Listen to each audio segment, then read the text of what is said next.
Advokat saya ke Ruby ya, seorang pengusaha dan sekarang mencoba, nyalek gitu. Tadi ngomong soal UMKM. Sebagai legislator kalau terpilih, apa yang mau dikerjakan? Ya Bapak. Jadi Ruby mau cerita sedikit Mmm, tentang background Ruby. Ruby ini background-nya sebenarnya di, fashion design. Kita adalah seorang desainer dan kita desainer? desainer, betul, dan kita memiliki usaha pakaian sendiri. Mmm, Dan sebagai seorang pengusaha UMKM, Ruby merasakan sendiri kesusahannya dalam membangun sebuah usaha, oke. bagaimana cara kita me-manage dan cara kita membangun usaha itu untuk terus berkembang. Nah, menurut Ruby, di dapil Ruby sendiri di Lampung 1, potensi untuk mengembangkan usaha itu sangat banyak. Kita terkenal, dengan kopi, kita terkenal dengan pariwisata kita juga terkenal dengan seni budaya kita. Dan ini banyak yang bisa dikembangkan oleh masyarakat untuk meyakinkan mereka bisa, menghidupkan diri mereka dan keluarga mereka dengan mapan, dengan secara mandiri, secara pantasnya. Nah, makanya sebagai seorang anggota DPR RI, kita ingin memastikan bahwa kita bisa memberikan anggaran yang tepat kepada masyarakat Lampung agar mereka bisa merealisasikan impian-impian mereka. Oke, baik. Rafif, ini kan sering bicara soal kesetaraan anak muda dan Keselamatan para keselamatan. generasi baby boomer seperti saya. Kesetaraan seperti apa sih sebetulnya? Jadi gini Pak, mungkin sedikit cerita, saya nih lahirnya di sini Pak, Di Jakarta? di Jakarta Selatan.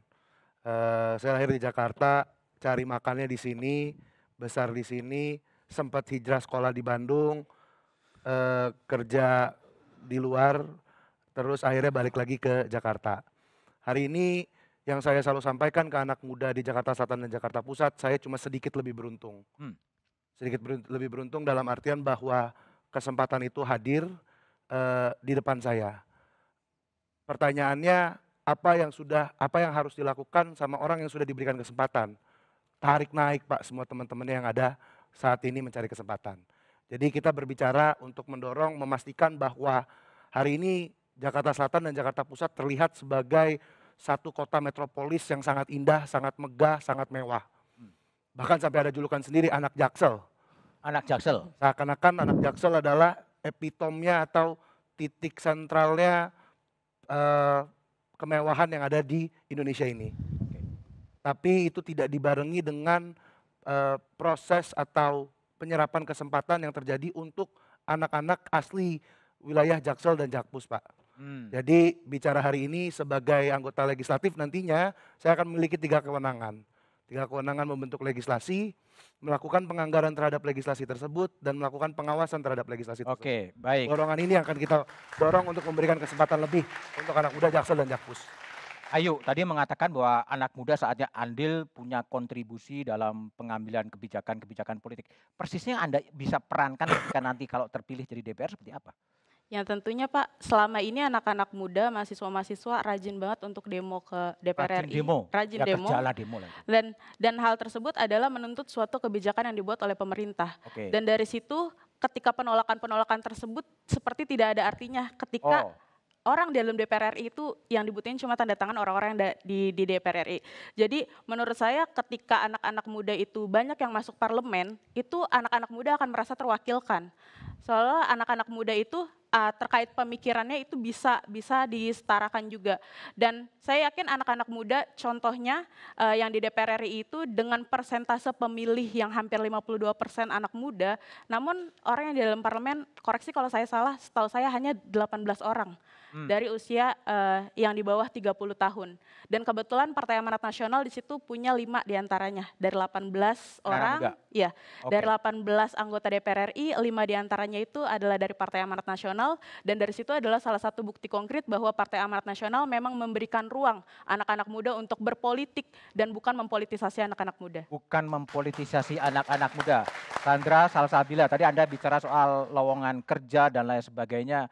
Persisnya kalau Anda terpilih sebagai legislator, apa yang mau dikerjakan sebetulnya? Oke Pak, jadi untuk, cerita dulu sebagai faktanya sekarang Kabupaten Malang itu adalah wilayah dengan penduduk miskin tertinggi di Jawa Timur. Mmm, Tetapi fakta lainnya juga adalah Kabupaten Malang itu punya banyak sekali potensi yang belum pernah dieksplor, padahal menurut saya itu ada potensinya sangat besar menjadi Ubud atau Bali kedua.